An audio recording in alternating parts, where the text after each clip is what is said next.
2,00,000 పెట్టుబడి, unlimited growth. EcoBlue AdBlue franchisee. Smart investment, great returns. ఆంధ్రప్రదేశ్లో mothers festival తల్లుల పండుగ జరుగుతుంది. ఎందుకంటే తల్లికి వందనం స్కీమ్ని అమలు చేస్తూ రాష్ట్ర ప్రభుత్వం దాదాపు 10,000 కోట్ల రూపాయలకు పైగా నిధుల్ని ఆయా అకౌంట్లలో జమ చేసింది. ప్లస్ పిల్లల పురోభివృద్ధి, చదువుపైన వాళ్ళకు ఉన్నటువంటి ఆసక్తి, అనురక్తి, భక్తి తెలుసుకునేటువంటి క్రమంలో మెగా పేరెంట్స్ మీటింగ్ కూడా నిర్వహిస్తున్నారు. అయితే తల్లికి వందనం డబ్బులు రాకపోతే ఏం చేయాలి? ఇది చాలా మందిలో ఉన్నటువంటి సందేహం, సమస్య. దీనికి ఒక పరిష్కారం చెప్పేటువంటి ప్రయత్నం చేద్దాం మనం.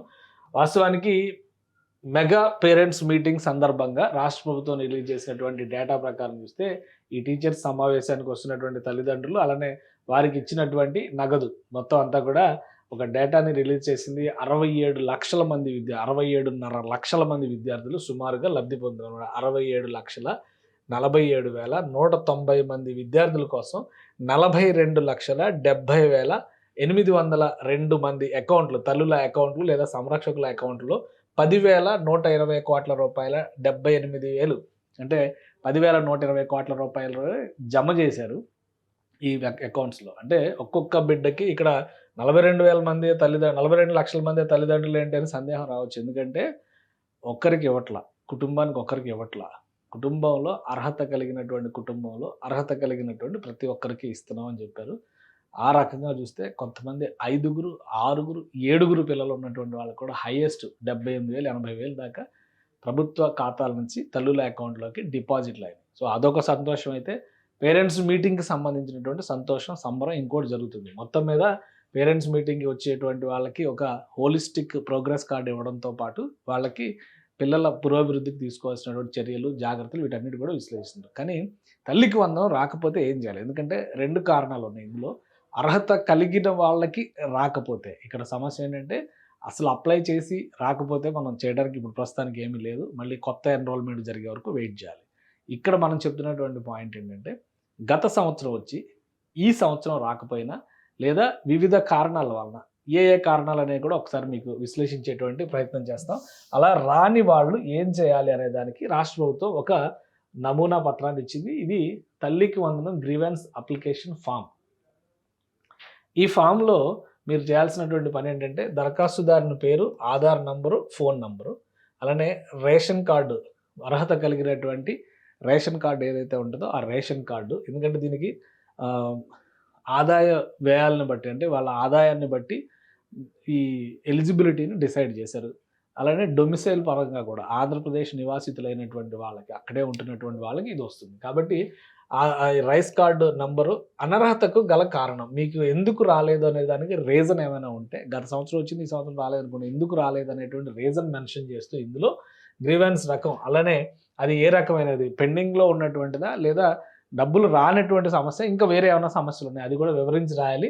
అలానే స్టూడెంట్ పేరు, చైల్డ్ ఐడి కార్డు, స్కూల్కి ఏమైతే ఉందో అది, చదువుతున్న స్కూలు మరియు తరగతి వివరాలు, సమస్యను కొంచెం వివరిస్తూ ఇక్కడ మ్యాటర్ రాయాలి. తర్వాత కుటుంబ సభ్యుల వివరాలు ఇందులో పెట్టి ఫైనల్ రిమార్క్స్ ఇది మీకు వార్డు సచివాలయాలు, గ్రామ సచివాలయాల్లో సబ్మిట్ చేస్తే దీనిపైన యాక్షన్ తీసుకోవడానికి అవకాశం ఉంటుంది. సో ఈ పత్రాలు కూడా గ్రామ వార్డు సచివాలయాల్లోనే అందుబాటులో ఉన్నాయి.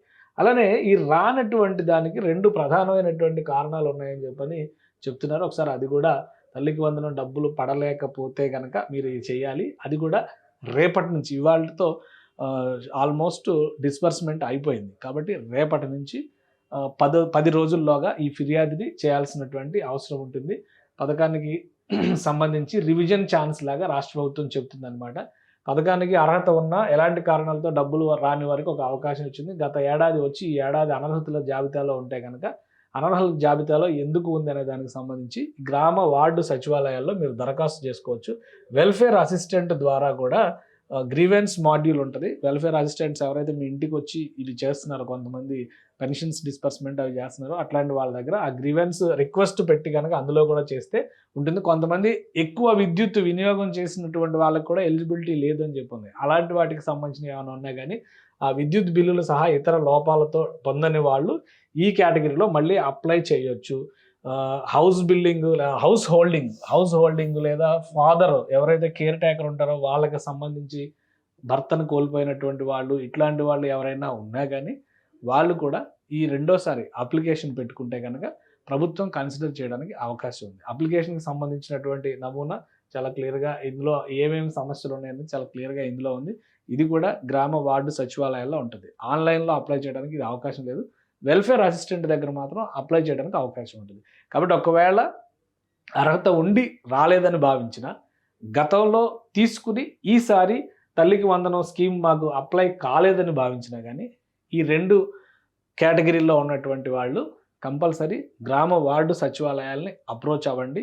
అప్రోచ్ అయ్యి ఈ అప్లికేషన్ 10 రోజుల్లాగా అప్లై చేయాలి. 10 రోజుల్లోగా అప్లై చేస్తే ప్రభుత్వం మరోసారి వీటన్నిటినీ సమీక్షించి ఎలిజిబిలిటీ ఉంటే కనుక తల్లికి వందనం నిధుల్ని విడుదల చేసేటువంటి అవకాశం ఉంటుంది.